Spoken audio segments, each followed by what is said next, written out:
we're talking about the ambivalent attachment type. And basically, ambivalence is uncertainty and confusion. And I'm going to ask you some questions that are going to really help identify you as this particular attachment type. And I want you to, do you yearn for something you feel you can't have? Do you find that you overgive or overfunction and apologize for things you haven't done so that you can bring balance and stabilization back into your relationship? Do you overfocus on other people and then lose yourself in relationships? Do you have a hard time saying no and having boundaries, especially around people that you really love and care about? Okay. Do you second guess yourself or feel insecure about yourself in relationships? Do you give more than you get and then feel angry or resentful? Do you have a hard time being alone in the relationship? And when you are alone or separated from your person, do you feel hurt, abandoned, or rejected? Do you pick fights with your person after they've been away for a while? Or do you become angry when they return home after being away for a while?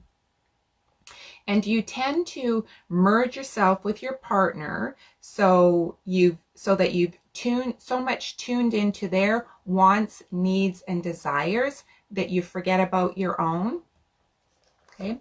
So how many of those did you resonate with or did you say yes to?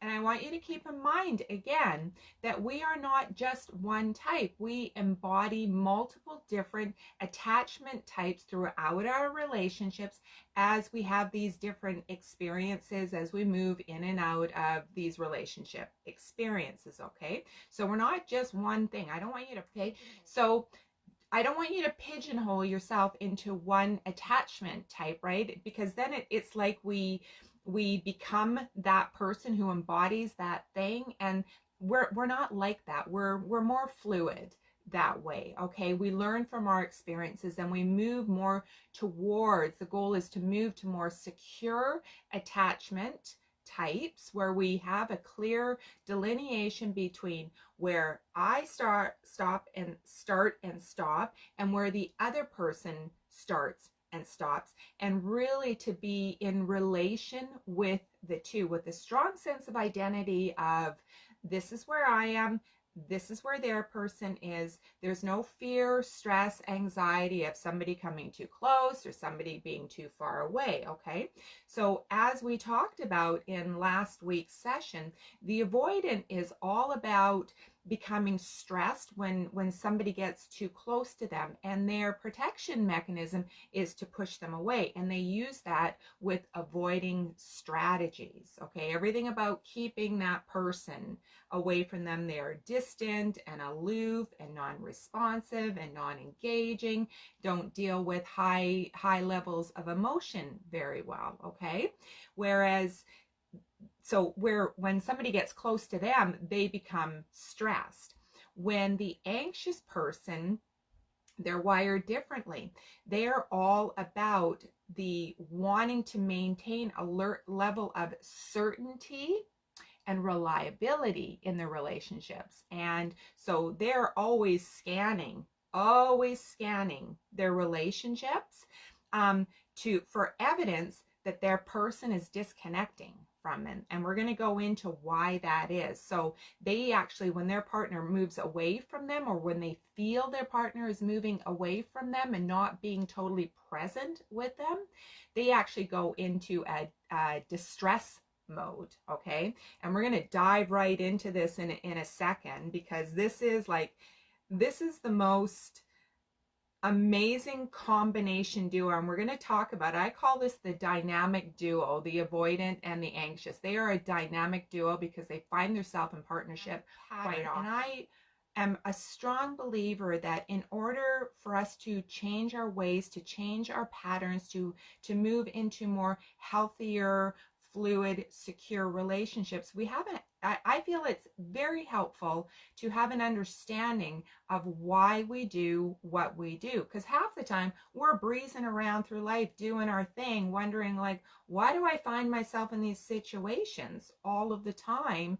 And, like, what's wrong with me? Well, there's nothing wrong with you. It's just you are just being it's your attachment type that is actually running the show subconsciously. You're not even aware of it. It's like it's imprinted into your DNA. But as soon as you have a level of awareness of what's going on, you can go, oh yeah, okay, there's that thing again. And then you can use some of the strategies, particularly in today's exercises that I'm going to share with you, that are going to be helpful. Okay. Okay. So are you with me? So first thing I want to say is, our attachment system doesn't actually activate or get activated until we're about a year and a half into the relationship. Thanks, Lindsay. Great. Okay. So until we're about a year and a half into this budding relationship, right? So we've got to go through this euphoric high where we're on the same page. We're like, everything is good, everything is euphoric, it's bliss, we're happy, yay, yay, this is the man of my dream, or this is the woman of my dreams. And that is because not only are we in that courtship, non-judging the other person, we're just loving that feeling. It's like we're getting the goodness, right, of those new relationships. But about that year and a half mark, we basically surmised that this person is going to be around. We want to have this person around with us, right? That's when our attachment system gets activated, okay? And then we get triggered, how an anxious gets triggered in a relationship, okay? So once they've moved into the attachment, their attachment system has been activated. This is when the triggers really show up, okay?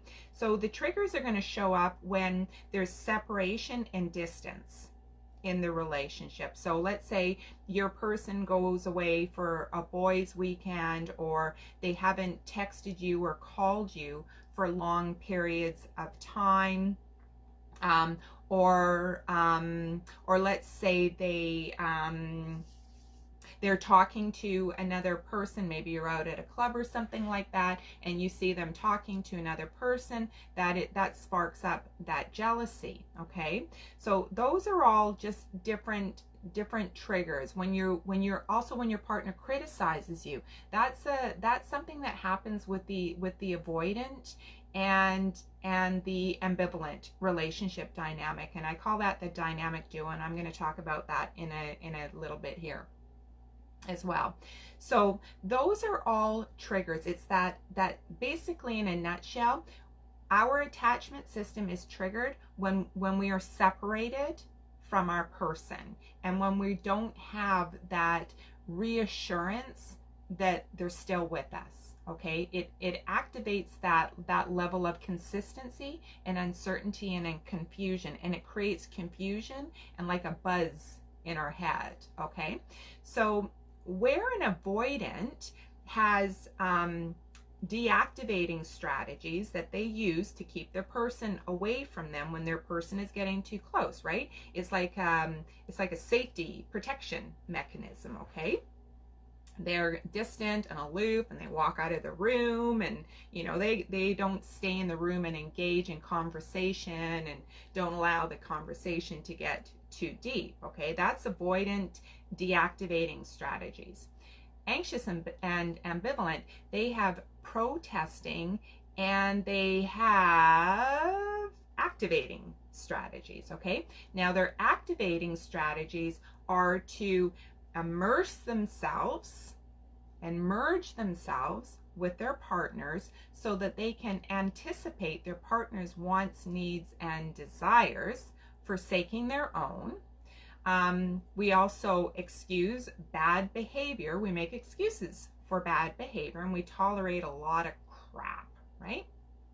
Okay, and then we tend to overgive of ourselves. Those are all activating strategies in an attempt to keep our person close, okay? But when we start to feel that separation, and keep in mind that our attachment system is designed to create that balance and that stability and that continuity in our relationship, okay? So as soon as we feel that separation and that division, and our activating strategies aren't working, we go into protest strategies, okay? So this I can't even tell you how many times I've done some of these things, okay?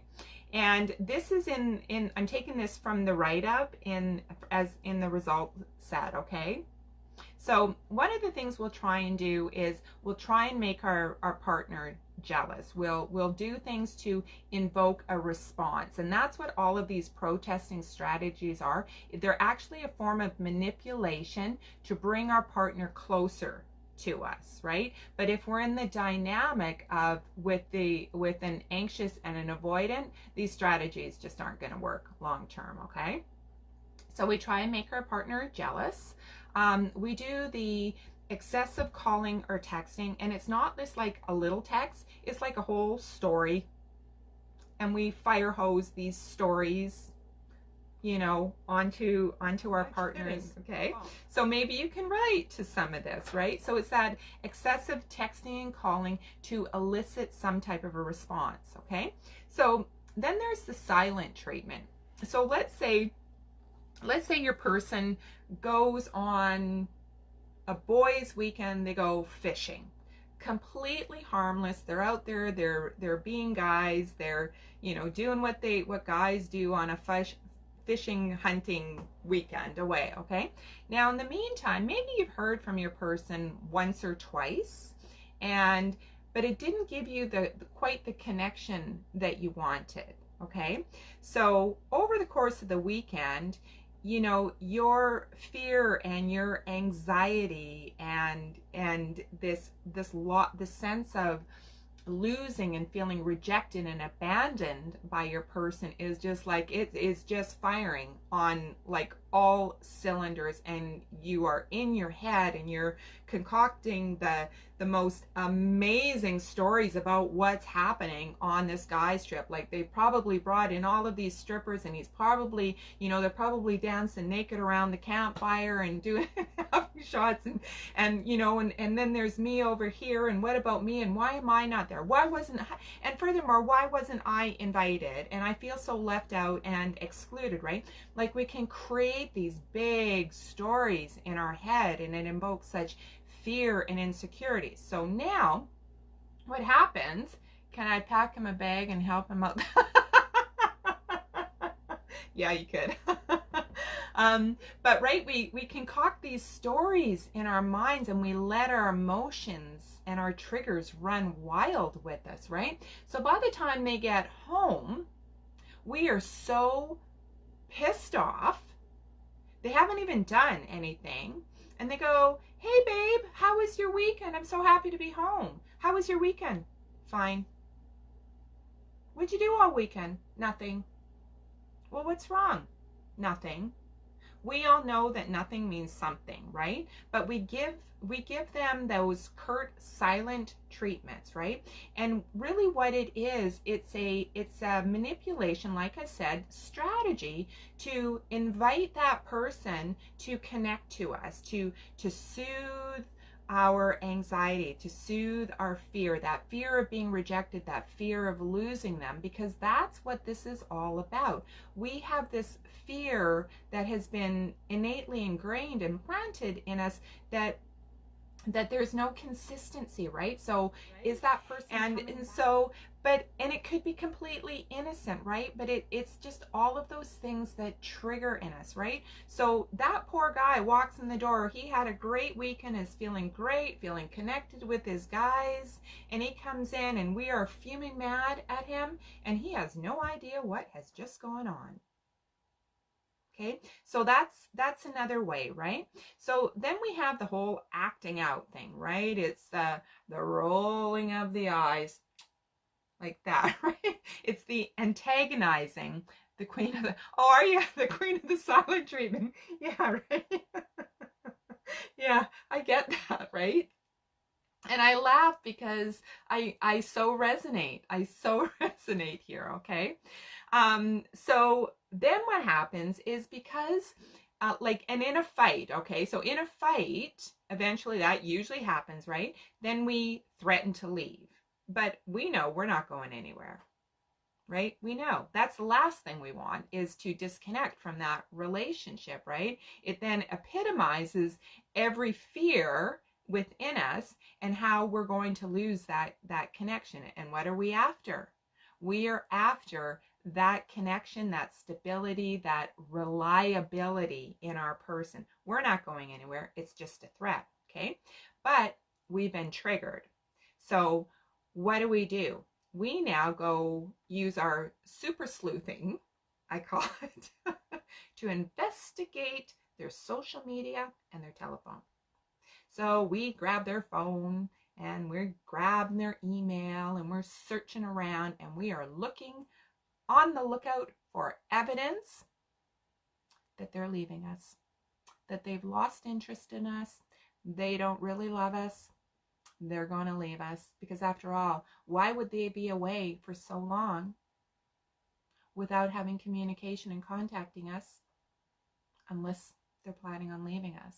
Now, we don't think that in a logical, right? It's all of it like that activation that is going on, right? And so, but that's how it goes. We do that super sleuthing, okay? And then the other thing is, let's say we text somebody or we text our person and it takes them forever to respond to us. And again, it starts to ruffle our feather. It invokes that anxiousness within us, that insecurity, that fear. But then we turn around and we get mad at them and we go, oh, well, it took you 30 minutes to get back to me, so I'm not going to text you back for 30 minutes, right? These are all things, and maybe you can see yourself in these things. I see myself in these things, right?